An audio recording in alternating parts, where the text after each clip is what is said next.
Uh-oh, you already know who it is, man. DJ Lil Nasty, Mr. I got a feeling that you might be rocking with We 96.3 in the Skype Live studio. And So this is your first time in Portland, right? yeah, first time. What you think about Portland, man? The Straight vibe. up. I'm looking like, why haven't I been here yet? Everybody just cool. The streets clean. The air, Vibe. The weed is legal. Legal. I'm talking about the doorman. Like, hey, what you need? I was like, what? At the hotel? So I mean, that's something to talk about because there's not a lot of cities. It's decriminalized and that, but there's not a lot of cities that have weed legal. I just moved here like a week and a half ago, so for me, it's just like, I want to get a sandwich and want to get some of this. So the real question is, man. First of all, you smoke weed, right? And what do you have a preference? You have like indica, sativa, or is it just like? I like indica. I like to just be knocked. You know what I'm saying? Whatever give me sleep, man. Do you need weed for the process? Like, do you like to smoke to when you produce and do that, or maybe come out and perform or something? Yeah. I like to do it performing more than process. I mean, process too in the studio. I drink more in the studio when I record. Right. It's just vibes depending on the song. So, have you had a chance to go into the dispensary yet today? And nah. Definitely, yeah, we got right? Dope. Everybody, we gonna, lead the way. We gonna ride out. That's what I'm talking about. So, look, I'm a DJ, man. I've been DJing for a long time, and a lot of people like to throw that, those two letters in front of their name, and because that's lit or whatever the reason is. But so do you actually come from like a DJ background? Or tell me about that. Yeah, I originally was in a group, and we was doing music, and everybody was like, well, if we want to take it to the next level, everybody got to contribute something else. So he did more production. He did graphic design. I was like, you know what? I'm going to be a DJ. So I started DJing at like cookouts, track events, PTA meetings, you know what I'm saying, just regular stuff. And it just started developing income and money. Then I went to school. Shout out to WSSU. I went out there, and they put me on a contract. I started DJing campus events. Then the club. Then everything just started going right. I started trying out for the radio. And I was just like, oh, yeah, we good. Right, so you were actually on the radio? You did the radio? Right when I was like getting my foot in the door, the music was like, nah. And the music started taking off. Right. So like right when I was like about to be on the radio, the music beat me there. Right.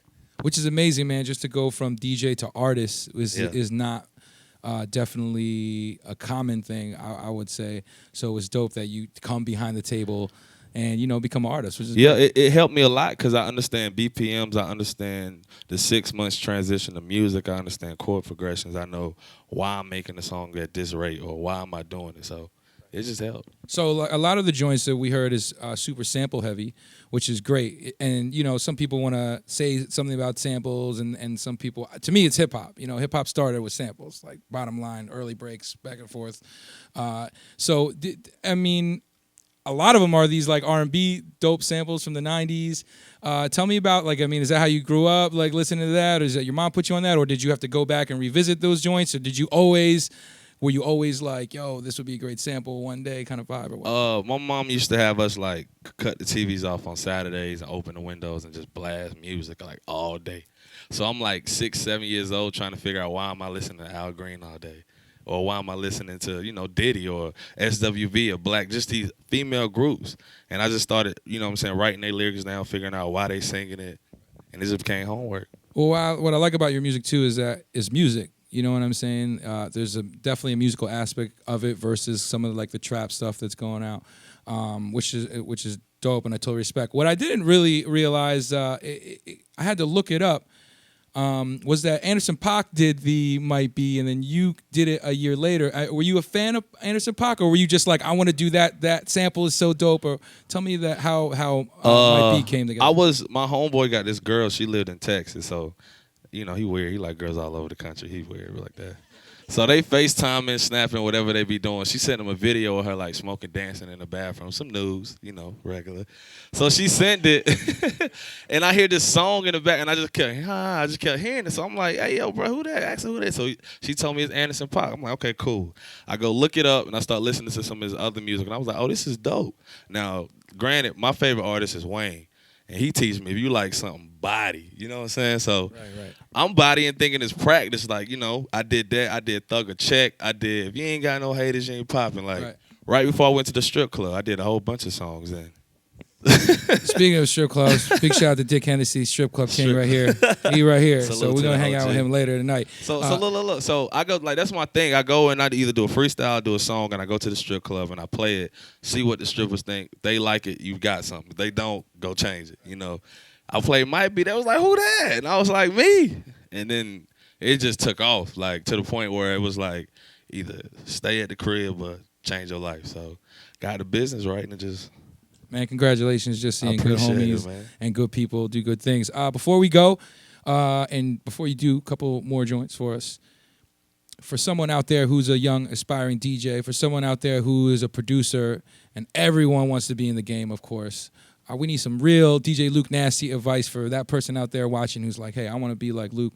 I want to be like Drake. I want to be like Wiz. I want to be like DJ Bonics. No, I'm just kidding. What's your advice to them? I would say you wanna be like them, but in reality, you never gonna be them. You know what I'm saying? Like I always told people I wanted to be in this position. Who knew another person's song or freestyle would do that? You know what I'm saying? That ain't the formula. That ain't how it's supposed to go. But you know what I'm saying? God put that in place, so you just go with it. Like if you got an opportunity, take it. Don't sit there and be like, I don't know about this. Nah, just go because doors shut.